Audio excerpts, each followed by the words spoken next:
हाथ में एक डॉक्यूमेंट है जो सिर्फ पेपर और इंक नहीं बल्कि एक लिविंग ब्रीदिंग चीज है। एक ऐसा डॉक्यूमेंट जो हमारी सोसाइटी के साथ ग्रो करता है, अडेप्ट करता है। वही है द कॉन्स्टिट्यूशन ऑफ इंडिया।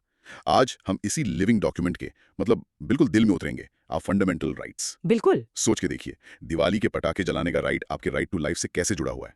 या फिर क्या आपको पता है कि राइट टू प्राइवेसी में एक अनबॉर्न चाइल्ड का पैटर्निटी टेस्ट का अधिकार भी आ जाता है। हाँ, ये काफी फैसिनेटिंगली कॉम्प्लेक्स है। एब्सोल्युटली। और आज हमारी चर्चा इन्हीं मतलब डीप क्वेश्चंस के आसपास होगी।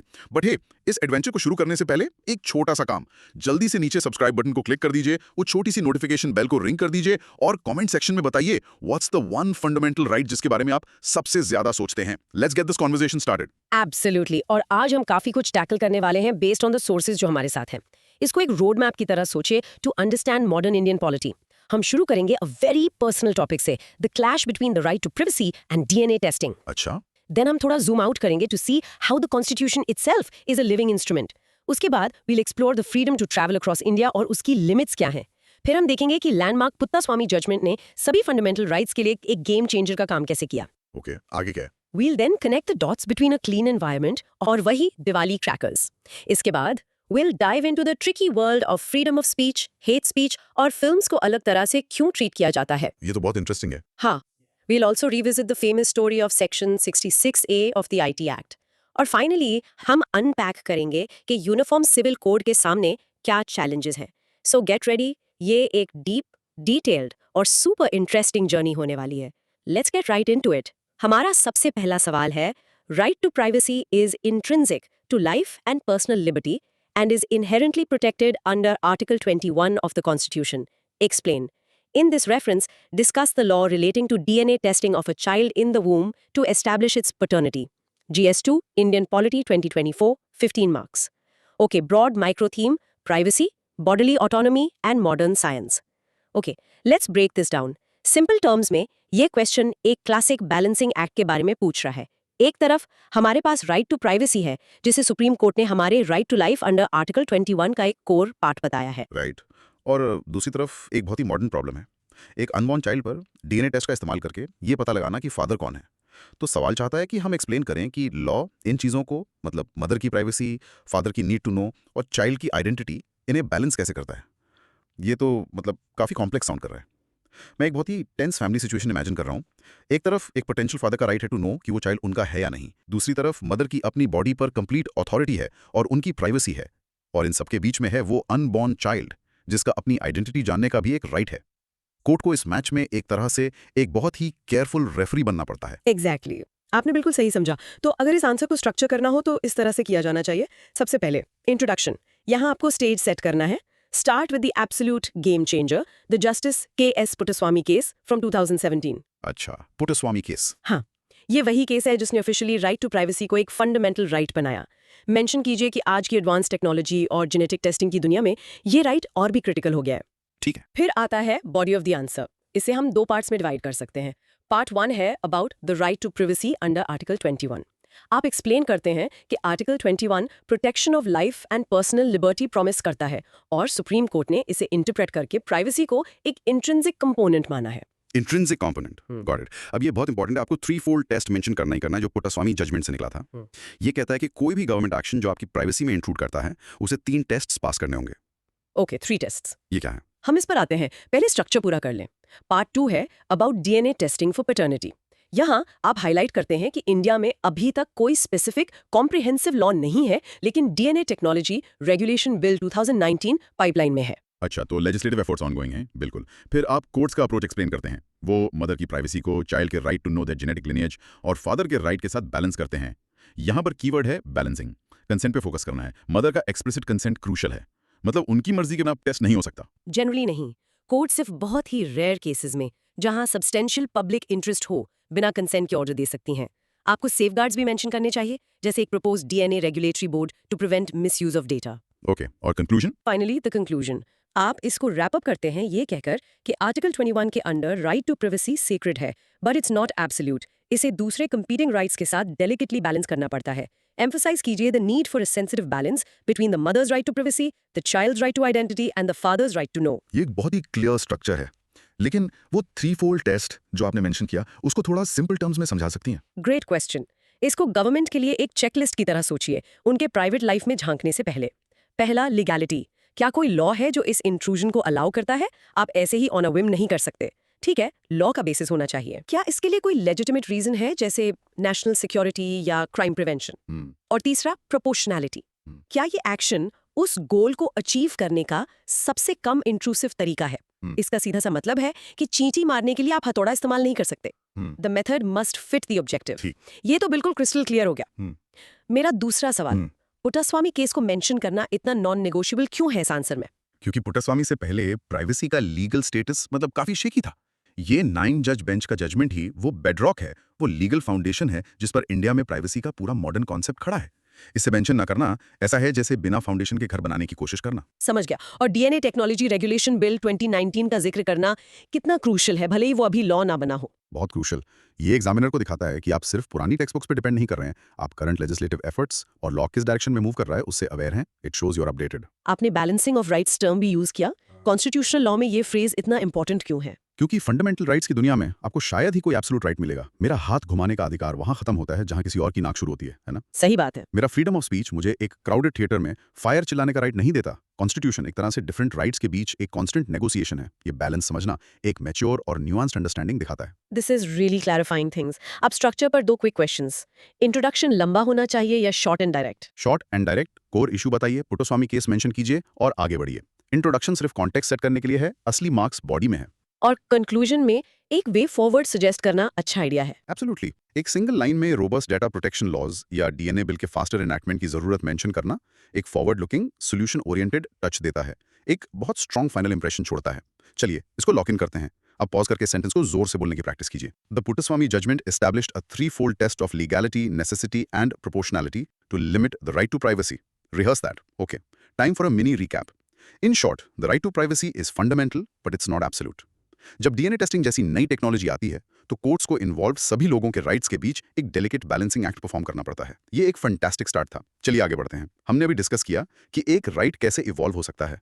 ये हमें बिल्कुल परफेक्ट तरीके से हमारे दूसरे सवाल पर लाता है। The constitution of India is a living instrument with capabilities of enormous dynamism. It is a constitution made for a progressive society. Illustrate with special reference to the expanding horizons of the right to life and personal liberty. JS2, Indian Polity 2023, 10 marks. अच्छा, broad micro theme. Constitutional dynamism and evolution. ये एक बहुत ही खूबसूरत और philosophical question है। ये हमसे prove करने को कह रहा है कि इंडियन कॉन्स्टिट्यूशन एक स्टैटिक 70 साल पुरानी रूल बुक नहीं बल्कि एक वाइब्रेंट जिंदा डॉक्यूमेंट है जो टाइम के साथ इवॉल्व होता है। राइट।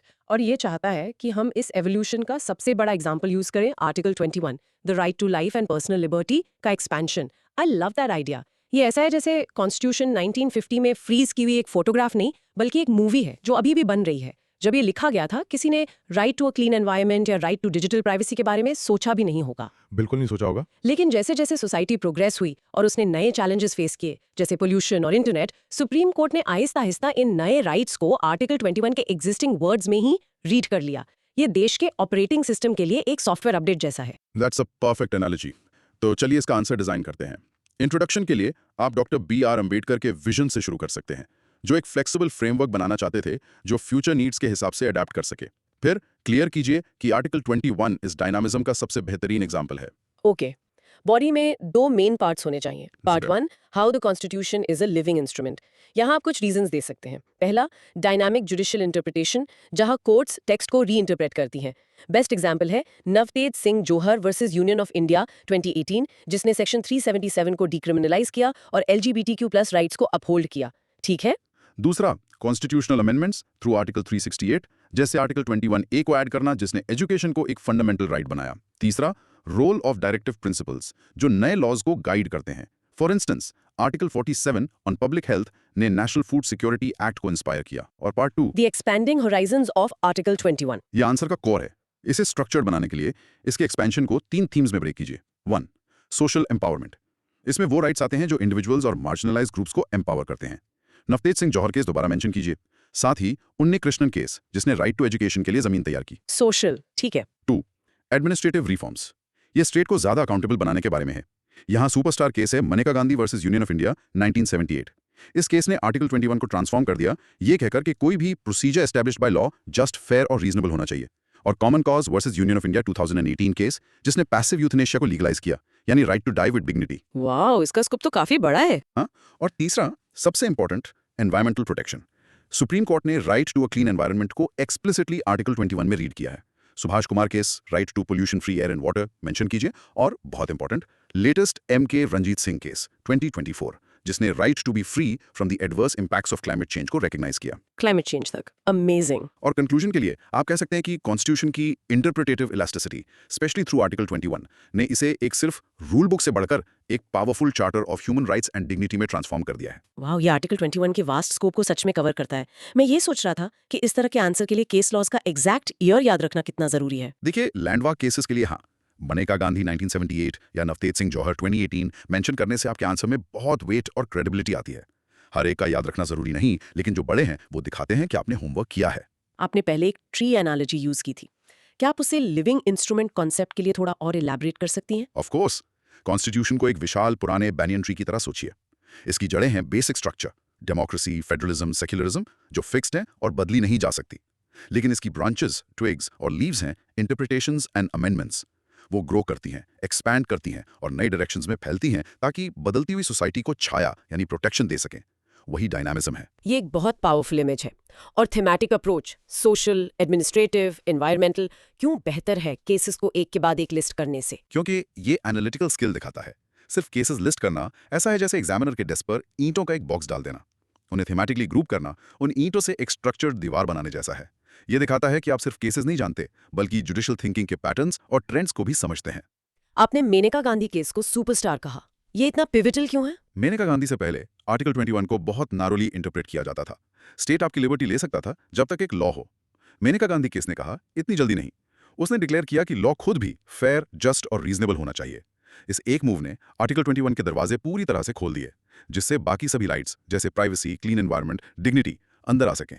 इसने आर्टिकल 21 को एक सुपर आर्टिकल बना दिया। अगर किसी स्टूडेंट को सारे एनवायरमेंटल केसेस याद ना रहें तो कोई शॉर्टकट है? हाँ, कम से कम दो याद रखें, एक क्लासिक और एक कंटेम्प्रेरी। क्लासिक है कोई भी MC मेहता केस, क्योंकि वो इंडिया में एनवायरमेंटल लिटिगेशन के फादर हैं। और कंटेम्प्रेरी है MK Ranjit Singh 2024 climate change case.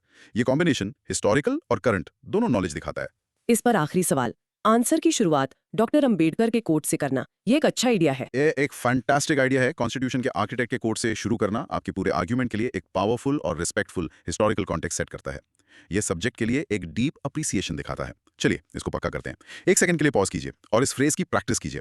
Article 21 has dynamically expanded to include the right to a clean environment as seen in the recent MK Ranjit Singh case 2024। Practice कीजिए। Mini recap time. In short, हमारा constitution time में freeze हुआ कोई relic नहीं है।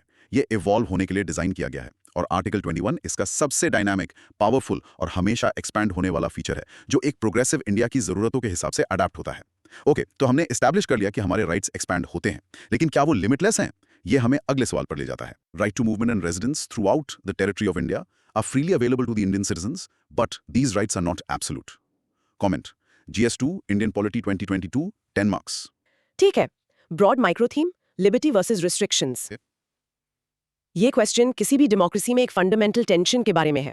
ये कहता है कि आर्टिकल 19(1)(d) और 19(1)(e) हमें इंडिया में कहीं भी ट्रैवल करने और रहने का अमेजिंग राइट देते हैं। लेकिन, और ये एक बहुत बड़ा लेकिन है, ये राइट्स एब्सोल्यूट नहीं है, इन्हें रिस्ट्रिक्ट किया जा सकता है। तो क्वेश्चन चाहता है कि हम इस फ्रीडम और रिस्ट्रिक्शन के बीच के बैलेंस पर कमेंट करें। ये तो हम सब ने हाल ही में एक्सपीरियंस किया है। कोविड-19 लॉकडाउन के दौरान हमारा राइट टू मूवमेंट सिविली रिस्ट्रिक्ट कर दिया गया था। हम कहीं भी नहीं जा सकते थे। क्यों? पब्लिक हेल्थ के लिए, जिसे एक रीजनेबल रिस्ट्रिक्शन माना गया। बिल्कुल सही एग्जाम्पल। एक और अच्छा एग्जाम्पल है प्रोटेक्टेड ट्राइबल एरियाज, जैसे नॉर्थ ईस्ट या अंडमान में। हम आम लोग वहां जाकर सेटल नहीं हो सकते, और ये शेड्यूल्ड ट्राइब्स के यूनिक कल्चर और इंटरेस्ट्स को प्रोटेक्ट करने के लिए किया जाता है। तो ये फ्रीडम विद एन एस्टेरिस्क है। फ्रीडम विद एन एस्टेरिस्क, ये इससे कहने का बिल्कुल परफेक्ट तरीका है। अब चलिए आंसर को स्ट्रक्चर करते हैं। आपका इंट्रोडक्शन शार्प होना चाहिए। आर्टिकल्स 19(1)(d) और 19(1)(e) मेंशन कीजिए, जो राइट्स देते हैं, और अगले ही सेंटेंस में आर्टिकल 19(5) मेंशन कीजिए, जो रिस्ट्रिक्शंस लगाता है। इससे क्वेश्चन का कोर टेंशन शुरुआत में ही सेट हो जाता है। ठीक है, बॉडी में पहले कॉन्स्टिट्यूशनल फ्रेमवर्क एंड रिस्ट्रिक्शंस को डिटेल में बताइए। क्लियरली आर्टिकल 19(5) के अंडर रिस्ट्रिक्शन के 2 ग्राउंड्स बताइए। 1, in the interests of the general public. Body में पहले कॉन्स्टिट्यूशनल फ्रेमवर्क एंड रिस्ट्रिक्शंस को डिटेल में बताइए। क्लियरली आर्टिकल 19(5) के अंडर रिस्ट्रिक्शन के 2 ग्राउंड्स बताइए। 2, for the protection of the interests of any scheduled tribes. Okay, 2 grounds. हर एक के लिए एग्जाम्पल्स दीजिए। जनरल पब्लिक के लिए आप पब्लिक ऑर्डर, नेशनल सिक्योरिटी और of course public health, pandemic के एग्जांपल देकर उसे यूज कर सकते हैं। शेड्यूल्ड ट्राइब्स के लिए क्लासिक एग्जांपल है इनर लाइन परमिट सिस्टम, जो अरुणाचल प्रदेश और नागालैंड जैसे स्टेट्स में है। राइट। इसके बाद जुडिशियल इंटरप्रिटेशंस को लाइए। कोर्ट्स ने रीजनेबल का क्या मतलब है इसे डिफाइन करने में बड़ा रोल प्ले किया है। State of Uttar Pradesh versus Kaushalya 1964 जैसे केस का जिक्र कीजिए, जहां सुप्रीम कोर्ट ने कहा कि कोई भी रिस्ट्रिक्शन रीजनेबल और ऑब्जेक्टिव के प्रोपोर्शनेट होना चाहिए, वो एक्सेसिव नहीं हो सकती। ठीक है। फिर एक सेक्शन कंटेम्प्रेरी रेलेवेंस पर ऐड कीजिए। यहां आप अपने आंसर को स्टैंड आउट कराते हैं। डेटा यूज कीजिए। 2011 सेंसस को मेंशन कीजिए, जिसने इंडिया में लगभग 450 मिलियन इंटरनल माइग्रेंट्स रिकॉर्ड किए थे। ये नंबर पावरफुली इलस्ट्रेट करता है कि ये राइट लाखों लोगों की लाइवलीहुड के लिए कितना वाइटल है, जो काम और अपॉर्चुनिटीज के लिए मूव करते हैं। Wow, 450 million, that's a huge number. बहुत। और कंक्लूजन के लिए आप ये कहकर रैप अप कीजिए कि की एक डेलिकेट बैलेंस स्ट्राइक करने में है। गोल मूवमेंट को रोकना नहीं, बल्कि ये इंश्योर करना है कि रिस्ट्रिक्शंस का यूज फेयरली हो, डिस्क्रिमिनेशन या हैरासमेंट के टूल के रूप में नहीं। ये एक बहुत ही प्रैक्टिकल अप्रोच है। मैं ये पूछना चाहता हूं, आपने कहा कि आर्टिकल 19.5 उतना ही इंपॉर्टेंट है जितना 19.15 डी। दोनों को एक साथ मेंशन करना इतना क्रूशियल क्यों है? क्योंकि वो एक ही सिक्के के दो पहलू हैं। एक आपको राइट देता है, दूसरा उसकी बाउंड्रीज डिफाइन करता है। सिर्फ राइट को उसकी लिमिटेशन के बिना मेंशन करना एक इनकम्प्लीट आंसर है। ये ऐसा है जैसे एक कार को सिर्फ एक्सेलरेटर के बारे में बात करके डिस्क्राइब करना और ब्रेक्स का जिक्र करना भूल जाना। दोनों ही सिस्टम के आराम से काम करने के लिए जरूरी है। और माइग्रेशन डेटा को इंक्लूड करने का स्ट्रेटेजिक एडवांटेज क्या है? ये स्ट्रिक्टली लॉ तो नहीं है। ये आपके आंसर को रियलिटी में ग्राउंड करता है। ये आपके आंसर को लीगल क्लॉजेस के एक ड्राई थियोरेटिकल डिस्कशन से एक लिविंग इशू में ट्रांसफॉर्म कर देता है, जो हमारे देश के 1/3 पॉपुलेशन को अफेक्ट करता है। ये एग्जामिनर को दिखाता है कि आप इन कॉन्स्टिट्यूशनल राइट्स का real world socio economic impact समझते हैं। अगर कोई एग्जैक्ट केस का नाम भूल जाए, जैसे कौशल्या, क्या इसका कोई वर्क अराउंड है? हाँ, अगर नाम भूल गए तो प्रिंसिपल बता दीजिए। आप लिख सकते हैं, as the supreme Court has held in several judgments, any restriction placed on the right to movement must be reasonable and not arbitrary. Restriction और उसके ऑब्जेक्टिव के बीच एक क्लियर कनेक्शन होना चाहिए। इससे कोर लीगल पॉइंट फिर भी क्लियर हो जाता है। तो फ्लो ऐसा होना चाहिए, state the right, explain it's limits, give the courts view, add real world data और बैलेंस आइडिया के साथ कंक्लूड करें। प्रिसाइसली वो लॉजिकल फ्लो कॉन्स्टिट्यूशनल टेक्स्ट से उसके रियल वर्ल्ड एप्लीकेशन तक ही एक आंसर को कंपेलिंग और फॉलो करने में आसान बनाता है। आपने इनर लाइन परमिट का जिक्र किया, वो एक आम एग्जाम्पल से बेहतर क्यों है? क्योंकि ये आर्टिकल 19.5 में मेंशन किए गए रिस्ट्रिक्शन के दूसरे ग्राउंड का एक परफेक्ट कॉन्क्रीट और करंटली ऑपरेशनल एग्जाम्पल है, protection of the interest of any scheduled tribes. ये एक स्पेसिफिक पॉलिसी है जो कॉन्स्टिट्यूशनल प्रोविजन को एक्शन में सीधे सीधे इलस्ट्रेट करती है। Final check in, COVID lockdown को एक एग्जाम्पल के तौर पे यूज करना a good move, right? Absolutely. ये in the interest of the general public, specifically public health के लिए लगाए गए रिस्ट्रिक्शंस का सबसे रीसेंट, यूनिवर्सल और रिलेटेबल एग्जांपल है। सबने इसे एक्सपीरियंस किया है, जिससे रीजनेबल रिस्ट्रिक्शंस का कॉन्सेप्ट तुरंत समझ में आ जाता है। ओके, चलिए इसकी प्रैक्टिस करते हैं। पॉज कीजिए और कहिए, Article 19(1)(d) grants the right to movement, but Article 19(5) imposes reasonable restrictions in the interest of the general public and for the protection of scheduled tribes. Rehearsed? Mini recap. तो in short, आपको India में कहीं भी travel करने और रहने की आज़ादी है, लेकिन इस आज़ादी पर पब्लिक वेलफेयर और वल्नरेबल कम्युनिटीज को प्रोटेक्ट करने के लिए रीजनेबल लिमिट्स हैं। ये एक बैलेंस है। अब हम एक ऐसे टॉपिक पर जा रहे हैं जिसने 21st सेंचुरी में फंडामेंटल राइट्स को सच में रीडिफाइन कर दिया। सवाल है, examine the scope of fundamental rights in light of the latest judgment of the supreme Court on the right to privacy. GS2 Indian Polity 2017, 15 marks. Broad micro theme, the ripple effect of a landmark judgment. ये question पूरी तरह से justice KS Puttaswamy judgment of 2017 के बारे में है, लेकिन ये सिर्फ ये नहीं पूछ रहा है कि जजमेंट ने क्या कहा, ये उसके कॉन्सिक्वेंसेस के बारे में पूछ रहा है। इस एक डिसीजन ने, जिसने राइट टू प्राइवेसी को एस्टैब्लिश किया, ऐसी रिपल्स कैसे क्रिएट की जिससे बाकी सभी फंडामेंटल राइट्स का मतलब एक्सपैंड हो गया। मुझे ये रिपल एनालॉजी बहुत पसंद आई। ये ऐसा है जैसे पुट्टास्वामी जजमेंट एक बहुत बड़ा पत्थर था जिसे हमारे फंडामेंटल राइट्स के शांत तालाब में गिरा दिया गया। स्प्लैश था राइट टू प्राइवेसी खुद, लेकिन उसकी लहरें मतलब रिपल्स फैलकर हर चीज को छू गई। हमारा फ्रीडम ऑफ एक्सप्रेशन अब ऑनलाइन ज्यादा स्ट्रांग है, हमारा right to equality database discrimination के अगेंस्ट ज्यादा रोबस्ट है, यहाँ तक कि हमारे पर्सनल लाइफ चॉइसेस को भी ज्यादा प्रोटेक्शन मिली है। इसने पूरा लैंडस्केप ही बदल दिया। ये देखने का एक ब्रिलियंट तरीका है। अब आंसर स्ट्रक्चर के लिए इंट्रोडक्शन, पुट्टास्वामी केस को watershed movement in Indian constitutional history कहकर शुरू कीजिए। मेंशन कीजिए कि एक 9 जज बेंच ने यूनानिमसली प्राइवेसी को एक फंडामेंटल राइट डिक्लेयर किया इंट्रिंसिक टू आर्टिकल 21। ठीक है, watershed movement. Body part 1, the evolution of the right to privacy. Before और आफ्टर दिखाना इंपॉर्टेंट है। एक्सप्लेन कीजिए कि इस जजमेंट ने MP शर्मा 1954 और खरक सिंह 1962 केसेस के पहले के डिसीजंस को ओवररूल कर दिया, जिन्होंने प्राइवेसी को फंडामेंटल राइट का स्टेटस देने से मना कर दिया था। इससे जुडिशियल थिंकिंग में एक क्लियर एवोल्यूशन दिखता है। अच्छा, तो हिस्ट्री बताना जरूरी है। बहुत। Body part 2, the key dimensions of privacy. Depth add करने के लिए प्राइवेसी का असल मतलब क्या है, उसे ब्रेक डाउन कीजिए। कोर्ट ने कई डायमेंशंस आइडेंटिफाई किए, लेकिन आप 4 पर फोकस कर सकते हैं। 1. इंफॉर्मेशनल प्राइवेसी, आपका अपने पर्सनल डेटा को कंट्रोल करने का राइट। 2. बॉडीली प्राइवेसी, आपका अपनी बॉडी को इन्वेजिव प्रोसीजर से बचाने का राइट। 3. स्पेशियल प्राइवेसी, आपका अपने घर और प्राइवेट स्पेसेस में प्राइवेसी का राइट। 4. डिसीजनल प्राइवेसी, आपका स्टेट इंटरफेरेंस के बिना इंटीमेट पर्सनल चॉइसेस लेने का राइट। ये ब्रेकडाउन काफी हेल्पफुल है। हाँ। और body parts 3, the impact on other fundamental rights. ये क्वेश्चन का कोर है। रिपल इफेक्ट को बुलेट पॉइंट्स में एक्सप्लेन कीजिए। Impact on freedom of speech, article 19, इसने हमारे ऑनलाइन प्राइवेट कॉन्वर्सेशंस के राइट को स्ट्रॉन्ग किया और हमें एक्सेसिव गवर्नमेंट सर्वेलेंस से बचाता है। Impact on right to equality, article 14, यह इंश्योर करता है कि जब गवर्नमेंट हमारा डेटा कलेक्ट करती है तो वो उस इन्फॉर्मेशन के बेसिस पर हमारे साथ डिस्क्रिमिनेट नहीं कर सकती। इम्पैक्ट ऑन LGBTQ+ राइट्स, ये बहुत बड़ा है। पुट्टस्वामी जजमेंट ने 1 साल बाद नवतेज जोहर जजमेंट के लिए फाउंडेशन रखा, ये कहकर कि सेक्सुअल ओरिएंटेशन प्राइवेसी का एक एसेंशियल एस्पेक्ट है। राइट। इंस्टीट्यूशनल लैंडस्केप को फंडामेंटली रीशेप कर दिया है। ऑनगोइंग चैलेंजेस जैसे एक रोबस्ट डेटा प्रोटेक्शन लॉ की जरूरत और AI का राइज, इनका जिक्र कीजिए, जिनके लिए इस जजमेंट ने फाउंडेशनल प्रिंसिपल प्रोवाइड किए हैं। ये सच में दिखाता है कि राइट्स कितने इंटरकनेक्टेड हैं। पुराने केसेस जैसे MP शर्मा और खरक सिंह, जिन्हें ओवररूल किया गया, उन्हें मेंशन करना क्यों इंपॉर्टेंट है? ये हिस्टोरिकल कॉन्टेक्स्ट ऐड करता है और लॉ की जर्नी बताता है। ये एग्जामिनर को बताता है कि आप समझते हैं कि ये एक अचानक लिया गया डिसीजन नहीं था, बल्कि जुडिशियल थॉट में एक लंबे एवोल्यूशन का कल्मिनेशन था, प्राइवेसी के रिस्ट्रिक्टिव व्यू से एक एक्सपेंसिव व्यू तक। ये प्रोसेस की एक गहरी समझ दिखाता है। और प्राइवेसी को 4 डायमेंशंस में ब्रेक डाउन करना, इन्फॉर्मेशनल, बॉडीली, एक्सेट्रा, उससे आंसर में क्या अचीव होता है? ये प्रिसिजन और एनालिटिकल डेप्थ ऐड करता है। सिर्फ प्राइवेसी कहने के बजाय आप डेमोन्स्ट्रेट कर रहे हैं कि आप उसके अलग अलग फैसेट्स को समझते हैं। ये हेडलाइन से पर एक नुआंस्ड अंडरस्टैंडिंग दिखाता है, जो आखिर में ज्यादा मार्क्स लाता है। इम्पैक्ट सेक्शन में एक लंबा पैराग्राफ लिखना बेहतर है या बुलेट पॉइंट्स जैसे आपने सजेस्ट किया है? बुलेट पॉइंट्स इस तरह के क्वेश्चन के लिए लगभग हमेशा बेहतर होते हैं। वो क्लीन होते हैं, पढ़ने में आसान, और आपको राइट टू प्राइवेसी को स्पेसिफिक आर्टिकल्स जैसे 19, 14 और 21 से क्लियरली कनेक्ट करने में मदद करते हैं।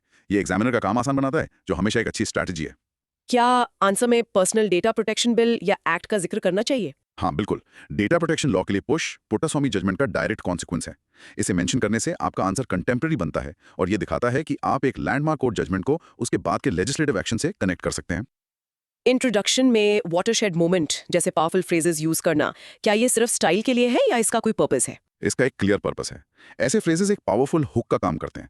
वो पहली लाइन से एग्जामिनर को सिग्नल देते हैं कि आप टॉपिक की इमेंस सिग्निफिकेंस को समझते हैं। ये बाकी आंसर के लिए एक कॉन्फिडेंट और नॉलेजेबल टोन सेट करता है। और एक आखिरी चीज, फ्यूचर चैलेंजेस जैसे AI के साथ कंक्लूड करना, ये एक अच्छी स्ट्रैटेजी क्यों है? क्योंकि ये दिखाता है कि आप एक फॉरवर्ड थिंकर हैं। ये डेमोन्स्ट्रेट करता है कि आप समझते हैं कि लॉ स्टैटिक नहीं है और ये जजमेंट एक एंड पॉइंट नहीं, बल्कि फ्यूचर टेक्नोलॉजिकल और सोसाइटल चैलेंजेस से डील करने का एक स्टार्टिंग पॉइंट है। ये ग्रेट आंसर की पहचान है। चलिए इसके कोर आइडिया की प्रैक्टिस करते हैं। पॉज कीजिए और ये कहने की कोशिश कीजिए, the Puttaswamy judgment expanded the scope of other rights by linking privacy to dignity under Article 21, equality under Article 14, and free expression under Article 19. Mini recap coming through. In short, the right to privacy judgment सिर्फ privacy के बारे में नहीं था, ये हमारे कई दूसरे फंडामेंटल राइट्स के लिए एक मैसिव अपग्रेड था, जो उन्हें डिजिटल एज की कॉम्प्लेक्सिटीज के लिए तैयार करता है। ऑल राइट, चलिए कॉन्वर्सेशन को डिजिटल दुनिया से वापस एक बहुत ही टैंजिबल और नॉइजी चीज पर लाते हैं। ये रहा अगला सवाल, does the right to a clean environment entail legal regulation on burning crackers during Diwali? Discuss in the light of Article 21 of the Indian Constitution and judgments of the apex in this regard.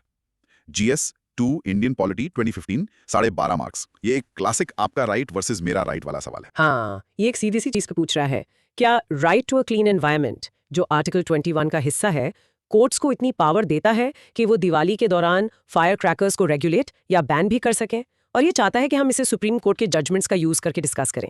ये तो हर साल की debate है, अक्टूबर आते ही खबरों में यही छाया रहता है। दिवाली के बाद आप हेडलाइंस देखते हैं कि दिल्ली का एयर क्वालिटी इंडेक्स 800 या 900 क्रॉस कर गया, जो सीवियरली हैजर्डस है। लोग, खासकर बच्चे और बुजुर्ग, सांस लेने के लिए स्ट्रगल करते हैं।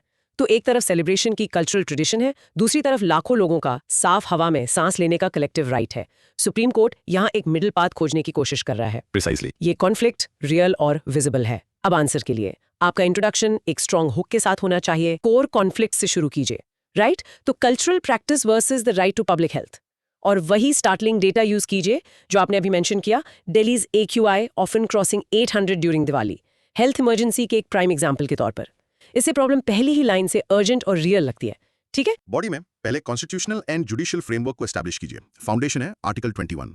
एक्सप्लेन कीजिए कि सुप्रीम कोर्ट ने MC Mehta, versus union of India जैसे लैंडमार्क केसेस में राइट टू लाइफ को right to a clean environment include करने के लिए एक्सप्लिसिटली इंटरप्रेट किया है। एमसी मेहता, ठीक है। मेंशन कीजिए कि रीसेंट जजमेंट्स ने फायर क्रैकर्स पर रिस्ट्रिक्शंस को प्रोग्रेसिवली स्ट्रेंथन किया है, जिससे हेल्थ को प्रायोरिटाइज करने का एक क्लियर जुडिशियल ट्रेंड दिखता है। साथ ही 2 की लीगल प्रिंसिपल्स इंट्रोड्यूस कीजिए जो कोर्ट्स यूज करती हैं, सस्टेनेबल डेवलपमेंट और प्रिकॉशनरी प्रिंसिपल। ओके, इसके बाद legal regulations and implementation discuss कीजिए। कॉन्क्रीट एग्जांपल्स दीजिए। दिल्ली एनसीआर में अक्सर कंप्लीट बैन होता है, कई दूसरे स्टेट्स में पार्शियल रिस्ट्रिक्शंस होते हैं, जैसे सिर्फ ग्रीन क्रैकर्स अलाउ करना एक स्पेसिफिक टाइम लिमिट के अंदर, ईजे 8 PM to 10 PM। राइट। फिर balancing rights and cultural practices पर एक छोटा सेक्शन डेडिकेट कीजिए। यहाँ आप न्यूआंस दिखाते हैं, फेस्टिवल के कल्चरल सिग्निफिकेंस को एक्नॉलेज कीजिए, फिर कोर्ट का सोल्यूशन या कॉम्प्रोमाइज प्रेजेंट कीजिए।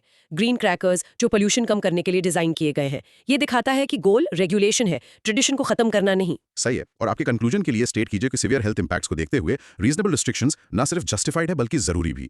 आगे का रास्ता कल्चरल हेरिटेज को प्रिजर्व करने और एनवायरमेंटल और पब्लिक हेल्थ को प्रोटेक्ट करने के बीच एक बैलेंस है। एक ग्रेट वैल्यू एडिशन के लिए आप जिब्राल्टर्स मॉडल जैसे इंटरनेशनल एग्जांपल को मेंशन कर सकते हैं, जो फायरवर्क्स के लिए लाइसेंसिंग और एज रिस्ट्रिक्शंस का यूज करता है। AQI डेटा को शुरुआत में ही यूज करना एक पावरफुल मूव लगता है। ये इतना इफेक्टिव क्यों है? क्योंकि नंबर्स प्रॉब्लम को अनडिनाइबल बना देते हैं। पोल्यूशन बढ़ जाता है, कहना वेग है। AQI 800 क्रॉस कर जाता है, कहना एक क्वांटिफाइबल शॉकिंग फैक्ट है जो इशू की सिवियरिटी को तुरंत एस्टैब्लिश करता है और लीगल इंटरवेंशन की जरूरत को जस्टिफाई करता है। MC मेहता केस का जिक्र करना कितना क्रिटिकल है। ये फाउंडेशनल है।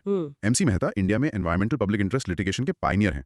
उनके केसेस वो बेडरॉक हैं जिस पर इंडिया का ज्यादातर एनवायरमेंटल जुरिस्प्रूडेंस बना है। उनका नाम मेंशन करना दिखाता है कि आप हिस्ट्री और की प्लेयर्स को जानते हैं। आपने सस्टेनेबल डेवलपमेंट और प्रिकॉशनरी प्रिंसिपल जैसे टर्म्स मेंशन किए, क्या आप उन्हें हमारे लिए सिंप्लीफाई कर सकती हैं? ऑफ कोर्स, सस्टेनेबल डेवलपमेंट का सीधा सा मतलब है ऐसी डेवलपमेंट जो प्रेजेंट की जरूरतों को पूरा करे बिना फ्यूचर जनरेशंस की अपनी जरूरतों को पूरा करने की एबिलिटी से कॉम्प्रोमाइज किए। ये प्रोग्रेस और एनवायरनमेंट को बैलेंस करने के बारे में है। और प्रिकॉशनरी प्रिंसिपल और भी सिंपल है।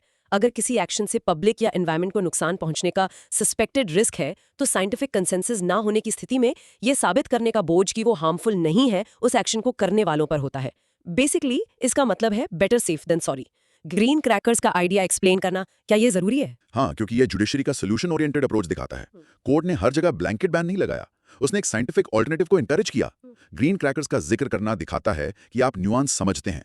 गोल है हार्म को कम करना, ट्रेडिशन को रिस्पेक्ट करते हुए। और दिल्ली वर्सेस दूसरे स्टेट्स के अलग-अलग अप्रोचेस को हाईलाइट करना, उससे क्या ऐड होता है? ये एक सोफिस्टिकेटेड अंडरस्टैंडिंग डेमोन्स्ट्रेट करता है कि इंडिया में एनवायरमेंटल रेगुलेशन एक one size fits all policy नहीं है। रूल्स वहां ज्यादा स्ट्रिक्ट है जहां प्रॉब्लम ज्यादा सीवियर है, जैसे दिल्ली एनसीआर में। ये दिखाता है कि आप लॉ के प्रैक्टिकल रीजन स्पेसिफिक इंप्लीमेंटेशन से वाकिफ हैं। ठीक है।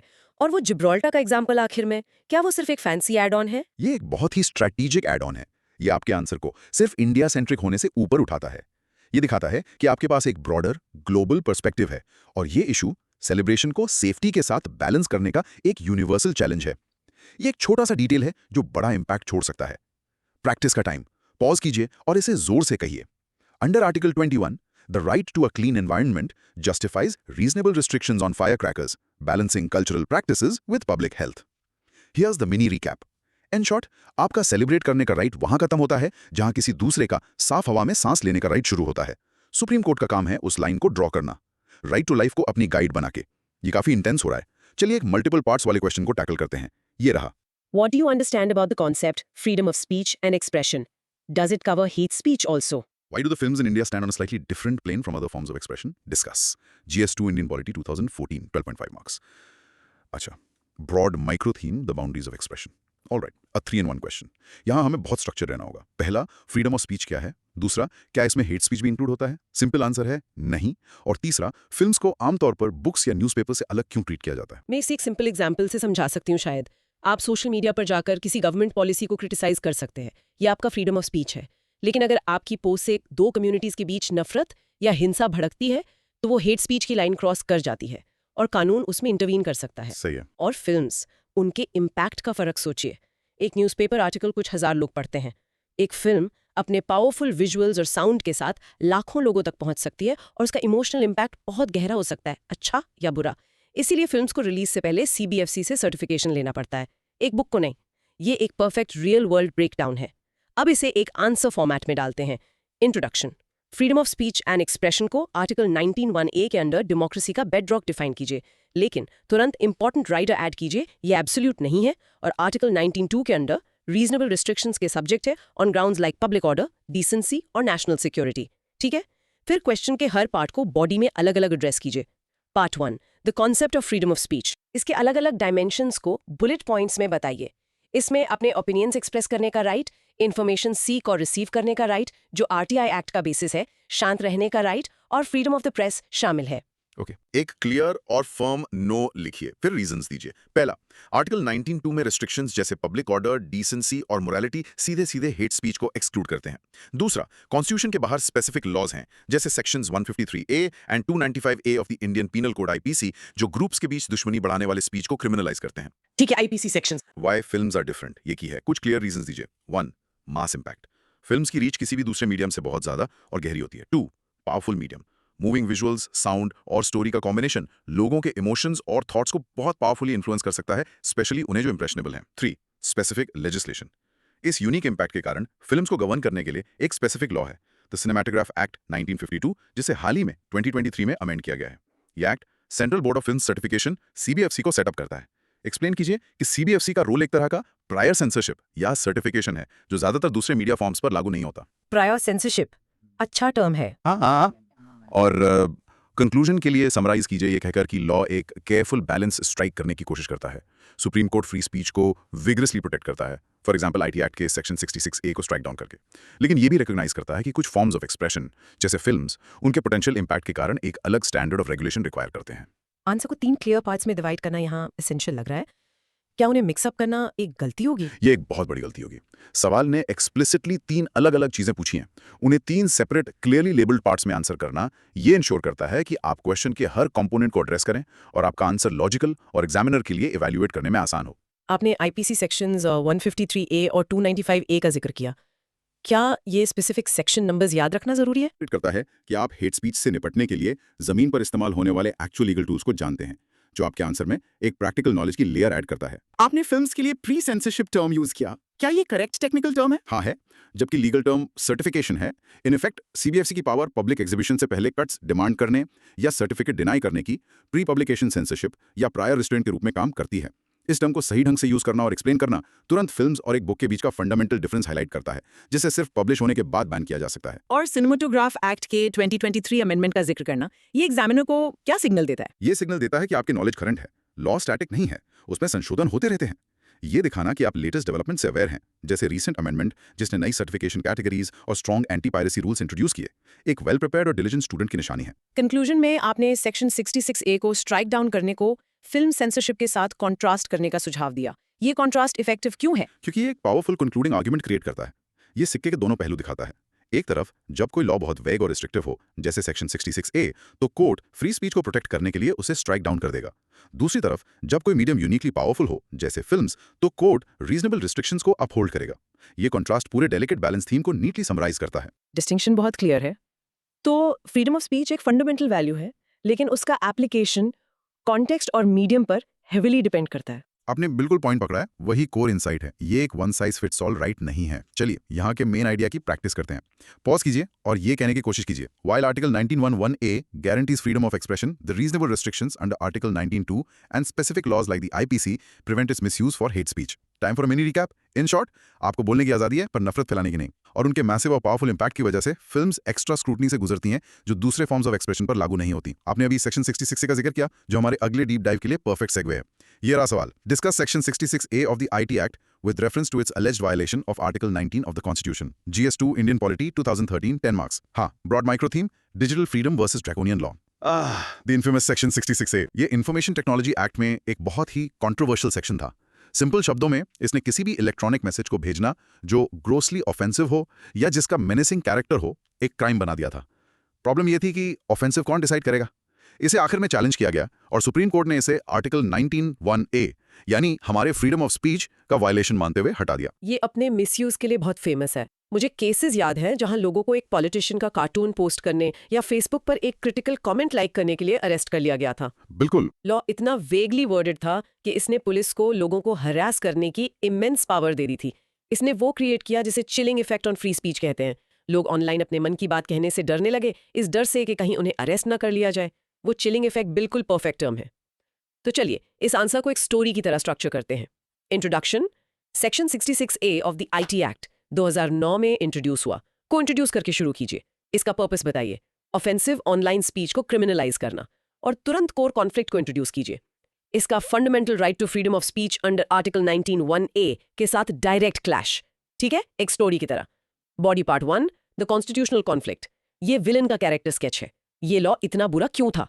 3 मुख्य कारण। 1, वेग टर्मिनोलॉजी। ये इसकी सबसे बड़ी कमी थी। ग्रॉसली ऑफेंसिव, अनोयंस, इनकन्वीनियंस और मेनेसिंग कैरेक्टर जैसे शब्दों को डिफाइन नहीं किया गया था। वो सब्जेक्टिव है। जो मुझे अनोइंग लगता है वो आपके लिए एक वैलिड क्रिटिसिज्म हो सकता है। इस वेगनेस ने पुलिस को आर्बिट्ररी पावर दे दी। Right? 2, exceeded reasonable restrictions.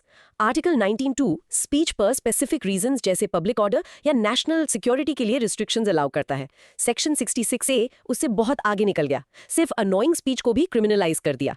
3, the chilling effect. जैसा आपने कहा, इस वेग लॉ ने एक डर का माहौल क्रिएट किया, लोगों को लेजिटिमेट ऑनलाइन डिस्कशन और क्रिटिसिज्म में एंगेज करने से डिस्करेज किया। फिर हीरो आता है। बिल्कुल। Body part 2, the judicial intervention. यहाँ हीरो आता है। हीरो है सुप्रीम कोर्ट का judgement Shreya Singhal versus union of India 2015 case में। क्लियरली स्टेट कीजिए कि कोर्ट ने सेक्शन 66A को अनकॉन्स्टिट्यूशनल डिक्लेयर किया और उसे स्ट्राइक डाउन कर दिया। क्लॉज ऑफ आर्टिकल 19(2) द्वारा बचाया नहीं जा सकता था। और आगे body part 3, the aftermath, the zombie law. ये क्रूशल हाई स्कोरिंग पॉइंट है। मेंशन कीजिए कि 2015 में अनकॉन्स्टिट्यूशनल डिक्लेयर होने के बावजूद देश के कई हिस्सों में पुलिस इस डेड लॉ के अंडर केसेस फाइल करती रही। ये एक सीरियस एडमिनिस्ट्रेटिव फेलियर और जुडिशरी और लॉ एनफोर्समेंट के बीच कम्युनिकेशन की कमी को हाईलाइट करता है। ये तो शॉकिंग है। हाँ, और कंक्लूजन।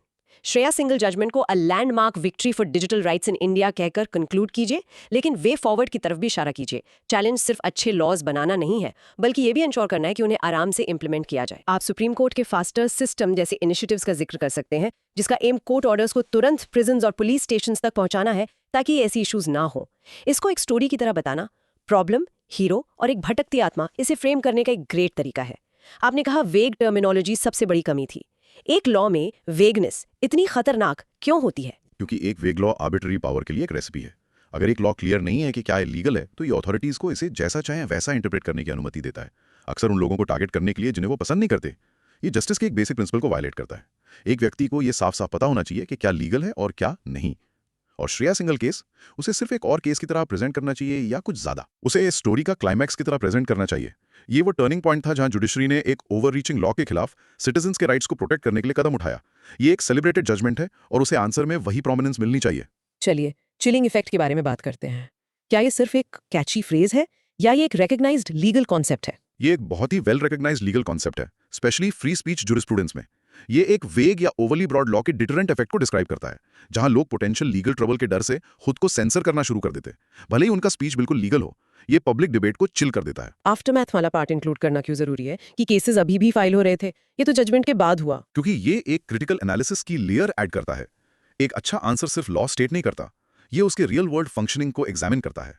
ये पॉइंट आउट करना कि सेक्शन 66A का इस्तेमाल जारी रहा, ये दिखाता है कि आप लॉ इन बुक्स और लॉ इन एक्शन के बीच के गैप को समझते हैं। ये एक सचमुच शार्प एनालिसिस की निशानी है। और फास्टर सिस्टम का जिक्र करना, उसका स्ट्रेटेजिक बेनिफिट क्या है? स्ट्रेटेजिक बेनिफिट ये है कि आप एक सोल्यूशन पर एंड करते हैं। आपने एक प्रॉब्लम आइडेंटिफाई की है, डेड लॉ का जारी मिसयूज, और आप सुप्रीम कोर्ट द्वारा इंप्लीमेंट किए जा रहे एक सोल्यूशन का कॉन्क्रीट रीसेंट एग्जाम्पल दे रहे हैं। ये दिखाता है कि आप सिर्फ एक क्रिटिक नहीं है, आप रेमेडीज से भी अवेयर हैं। तो इस आंसर का टोन नैरेटिव होना चाहिए, प्रॉब्लम, कॉन्फ्लिक्ट, रेजोल्यूशन और बचे हुए चैलेंजेस के बारे में एक एपिलॉग। एग्जैक्टली वो नैरेटिव स्ट्रक्चर आंसर को न सिर्फ इन्फॉर्मेटिव बल्कि एंगेजिंग और मेमोरेबल भी बनाता है। चलिए की टेक अवे की प्रैक्टिस करते हैं। पॉज कीजिए और कहिए, in the Shreya Singhal case the supreme court struck down section 66A as unconstitutional due to its vague terminology and chilling effect on free speech online. Mini recap time. In short, section 66A एक खराब लिखा हुआ खतरनाक law था जिसने हमारी online आजादी को खतरे में डाला। सुप्रीम कोर्ट ने डिजिटल राइट्स के लिए एक बड़ी जीत में इसे सही तरीके से स्ट्राइक डाउन कर दिया, लेकिन उसके मिसयूज का भूत दिखाता है कि अच्छे जजमेंट्स को अच्छे इंप्लीमेंटेशन की जरूरत होती है। ऑलराइट, आज के हमारे आखिरी सवाल के लिए हम इंडियन पॉलिटी के सबसे डिबेटेड और सेंसिटिव टॉपिक्स में से एक को टैकल कर रहे हैं। सवाल है, discuss the possible factors that inhibit India from enacting for its citizens a uniform civil code as provided for in the directive principles of state policy. ठीक है, broad micro theme, unity in diversity, the UCC challenge. ये एक बहुत बड़ा topic है। Constitution का article 44 जो एक डायरेक्टिव प्रिंसिपल है, कहता है कि स्टेट सभी सिटीजन्स के लिए एक uniform civil code UCC secure करने का प्रयास करेगा। यूसीसी का मतलब है सबके लिए पर्सनल मैटर्स जैसे मैरिज, डिवोर्स, इनहेरिटेंस और अडॉप्शन में एक कॉमन लॉ, उनके रिलीजन से परे। सवाल ये पूछ रहा है, 70 से ज्यादा सालों में ये क्यों नहीं हुआ है? रोड ब्लॉक्स क्या है? ये एक कॉन्स्टिट्यूशनल गोल और सोशल रियलिटी के बीच का क्लासिक कॉन्फ्लिक्ट है। इंडिया में पर्सनल लॉज कई कम्युनिटीज के लिए उनके रिलीजन और कल्चर से गहराई से जुड़े हुए हैं। डर खासकर माइनॉरिटीज में ये है कि एक यूसीसी उनकी यूनिक कल्चरल आइडेंटिटीज को मिटा सकता है और एक मेजॉरिटेरियन व्यू थोप सकता है। सही बात है। ये ऐसा है जैसे एक डाइवर्स अपार्टमेंट बिल्डिंग में रहना, जहां हर फैमिली का अपना रहन सहन का तरीका है और कोई सुझाव दे कि अब सबको अपने घरों के लिए एक single set of rules follow करने होंगे। इरादा यूनिफॉर्मिटी का हो सकता है, लेकिन ये पर्सनल आइडेंटिटी पे एक इंट्रूशन जैसा लग सकता है। ये एक बहुत ही आप्त एनालॉजी है। चैलेंज बहुत बड़ा है। चलिए इस कॉम्प्लेक्सिटी को कैप्चर करने के लिए आंसर को स्ट्रक्चर करते हैं। इंट्रोडक्शन। आर्टिकल 44 के अंडर यूसीसी के कॉन्सेप्ट को इंट्रोड्यूस करके शुरू कीजिए। मेंशन कीजिए कि ये एक डीएसपी है, फंडामेंटल राइट नहीं। इसकी रेलेवेंस दिखाने के लिए मेंशन कीजिए कि सुप्रीम कोर्ट ने शाह बानो 1985 से लेकर शायरा बानो 2017 तक लैंडमार्क केसेस में इसके इंप्लीमेंटेशन के लिए बार-बार कहा है, अक्सर इसे जेंडर जस्टिस से जोड़ते हुए। अच्छा, केसेस का जिक्र करना जरूरी है? हाँ, बॉडी में आपको inhibiting factors, the road blocks को डिटेल में बताना होगा। क्लैरिटी के लिए इनको 3 हेडिंग्स के अंडर कैटेगराइज करना सबसे अच्छा है। पहला, रिलीजियस एंड कल्चरल डाइवर्सिटी, ये सबसे बड़ी बाधा है। रिलीजियस ऑटोनॉमी और यूनिक पर्सनल लॉज को खोने का डर मेंशन कीजिए। ये आशंकाएं हैं कि यूसीसी कल्चर की होमोजेनाइजेशन कर सकता है। क्रूशली, इसे आर्टिकल 25 फ्रीडम ऑफ रिलीजन से कनेक्ट कीजिए, क्योंकि कई लोग पर्सनल लॉज को अपने रिलीजियस फ्रीडम का हिस्सा मानते हैं। ये तो कोर कॉन्फ्लिक्ट है। बिल्कुल। तो पॉलिटिकल चैलेंजेस, ये पॉलिटिकल विल की कमी के बारे में है। वोट बैंक पॉलिटिक्स का जिक्र कीजिए, जहां पार्टियां यूसीसी पर जोर देने से माइनॉरिटी कम्युनिटीज के वोट्स खोने से डरती हैं। अलग अलग पार्टियों के बीच एक यूसीसी कैसा दिखना चाहिए, इस पर गहरा लैक ऑफ पॉलिटिकल कॉन्सेंसस है। 3. Social and practical barriers. Social resistance हो सकता है कभी कभी कम्युनिटीज के अंदर पेट्रियार्कल सेक्शन से, जो महिलाओं को एम्पावर करने वाले रिफॉर्म्स का विरोध करते हैं। और इमेंस लीगल कॉम्प्लेक्सिटी है। एक सिंगल कोड ड्राफ्ट करना जो फेयर और जस्ट हो और अलग अलग धर्मों के डाइवर्स प्रैक्टिसेस को हार्मोनाइज करे, ये एक मॉन्यूमेंटल लेजिस्लेटिव टास्क है। तो आगे का रास्ता क्या है? ठीक है, एक वे फॉरवर्ड देना हमेशा अच्छा होता है। एक ग्रेजुअल पीसमील अप्रोच सजेस्ट कीजिए, एक वन शॉट इंप्लीमेंटेशन के बजाय। सभी स्टेक होल्डर्स के साथ इंक्लूसिव कंसल्टेशन की जरूरत पर जोर दीजिए, ताकि ट्रस्ट और कंसेंसस बनाया जा सके। सबसे इंपॉर्टेंट, यूसीसी डिबेट को एक रिलीजियस इशू के रूप में नहीं, बल्कि जेंडर जस्टिस के लिए एक पुश के रूप में फ्रेम कीजिए, जैसा कि सारला मुदगल केस 1995 में हाईलाइट किया गया था। ठीक है। और कंक्लूजन के लिए स्टेट कीजिए कि यूसीसी तक का सफर यूनिफॉर्मिटी के कॉन्स्टिट्यूशनल गोल को इंडिया की डीप रूटेड डाइवर्सिटी के साथ बैलेंस करने की मांग करता है। गोवा सिविल कोड को एक पॉजिटिव रियल वर्ल्ड एग्जांपल के तौर पर यूज कीजिए कि एक कॉमन कोड पॉसिबल है। कोलैबोरेटिव और एवोल्यूशनरी अप्रोच पर जोर देकर एंड कीजिए, जेंडर इक्वालिटी पर फोकस्ड। आपने आर्टिकल 44 यूनिफॉर्म सिविल कोड और आर्टिकल 25 फ्रीडम ऑफ रिलीजन के बीच कॉन्फ्लिक्ट का जिक्र किया। इस कॉन्स्टिट्यूशनल टेंशन को हाईलाइट करना क्यों इंपॉर्टेंट है? क्योंकि ये कोर लीगल डायलेमा को दिखाता है। ये सिर्फ एक पॉलिटिकल या सोशल प्रॉब्लम नहीं है, ये कॉन्स्टिट्यूशन के अंदर ही एम्बेडेड एक कॉन्फ्लिक्ट है। स्टेट का डायरेक्टिव वर्सेस इंडिविजुअल का फंडामेंटल राइट। इस टेंशन को एक्सप्लेन करना कॉन्स्टिट्यूशनल फ्रेमवर्क की एक गहरी समझ दिखाता है। और शाहबानो और शायरा बानो केसेस इस कॉन्टेक्स्ट में इतने सिग्निफिकेंट क्यों हैं? वो इसलिए सिग्निफिकेंट है क्योंकि इन दोनों केसेस में जो मुस्लिम महिलाओं के राइट से डील करते थे, सुप्रीम कोर्ट ने यूसीसी की अनुपस्थिति पर अफसोस जताया था। इन केसेस ने यूसीसी डिबेट को इफेक्टिवली रीफ्रेम कर दिया। ये अब सिर्फ यूनिफॉर्मिटी के बारे में नहीं था, ये जेंडर जस्टिस और डिस्क्रिमिनेटरी पर्सनल लॉज के खिलाफ महिलाओं के राइट्स को प्रोटेक्ट करने के लिए एक पावरफुल आर्गुमेंट बन गया। जो रोड ब्लॉक्स को रिलीजियस, पॉलिटिकल और सोशल बकेट्स में कैटेगराइज करना, क्या ये सिर्फ साफ सुथरेपन के लिए है या इसका कोई गहरा कारण है? ये एनालिटिकल क्लैरिटी के लिए है। ये एग्जामिनर को दिखाता है कि आप एक कॉम्प्लेक्स प्रॉब्लम को उसके कंस्टिट्यूएंट पार्ट्स में डाइसेक्ट कर सकते हैं।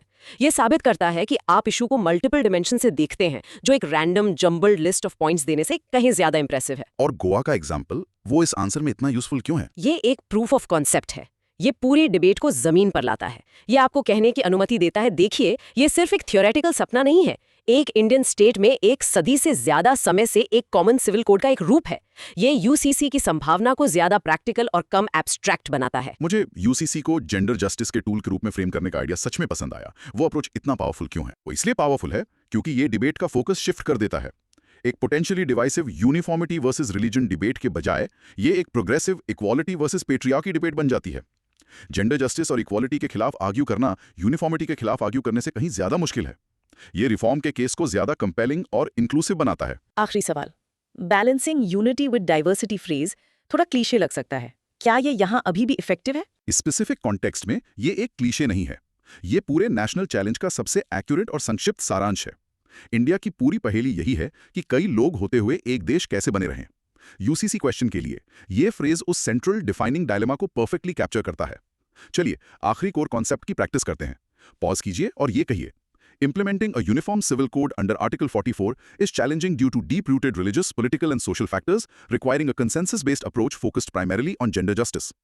और आखिरी मिनी रिकैप, वाओ, क्या जर्नी थी ये। हमने इंडियन कॉन्स्टिट्यूशन के कुछ सबसे कॉम्प्लेक्स और इम्पोर्टेंट आइडियाज को अनपैक किया है। बिल्कुल। और अगर हम जूम आउट करें और हर उस चीज को देखें जो हमने डिस्कस की, तो एक क्लियर पैटर्न उभर कर आता है।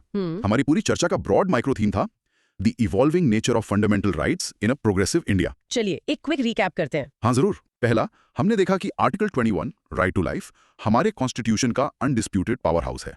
ये एक लिविंग ब्रीदिंग आर्टिकल है जो एक्सपैंड होकर हमें डिजिटल एज में right to privacy, Puttaswamy case और पोल्यूशन के युग में right to a clean environment, fire cracker cases देता है। ये मॉडर्न खतरों से हमें बचाने के लिए अडेप्ट होता है। दूसरा, हमने रीजनेबल रिस्ट्रिक्शंस के कोर प्रिंसिपल को समझा। कोई भी राइट एब्सोल्यूट नहीं है।